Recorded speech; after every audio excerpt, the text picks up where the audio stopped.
Veg coconut rice తయారు చేసుకోవడానికి కావలసిన పదార్థాలు: పచ్చి కొబ్బరి, బియ్యం, క్యారెట్, కాలీఫ్లవర్, పచ్చి బఠానీ, అల్లం వెల్లుల్లి రెబ్బలు, బంగాళదుంపలు, క్యాప్సికమ్, బీన్స్, జీడిపప్పు, మసాలా దినుసులు, కొత్తిమీర, ఉప్పు, నూనె, నెయ్యి.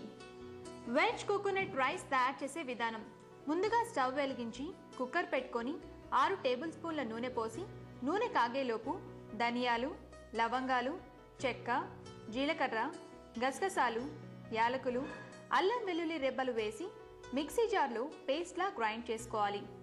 ఇప్పుడు కాగిన నూనెలో కొద్దిగా జీడిపప్పు, గ్రైండ్ చేసిన మసాలా పేస్ట్ వేసుకొని పచ్చివాసన పోయేంత వరకు వేయించుకోవాలి. ఆ తర్వాత 1 కప్పు ఆలు ముక్కలు, 1 కప్పు కాలీఫ్లవర్ ముక్కలు, 1 కప్పు క్యారెట్ ముక్కలు, 3 టేబుల్ స్పూన్ల బీన్స్ ముక్కలు, 3 టేబుల్ స్పూన్ల పచ్చి బఠానీ, అరకప్పు క్యాప్సికమ్ ముక్కలు వేసి కొంచెం సేపు మగ్గించాలి. ఆ తర్వాత 1 కప్పు బియ్యానికి 2 కప్పుల పచ్చి కొబ్బరి పాలు పోసి అవి కూడా మరిగాక 1 కప్పు నానబెట్టిన బియ్యం వేసుకొని అది సగం ఉడికాక దాని మీద 2 టేబుల్ స్పూన్ల నెయ్యి పోసుకొని కుక్కర్ మూత పెట్టి 5 నిమిషాల వరకు ఉడికించాలి.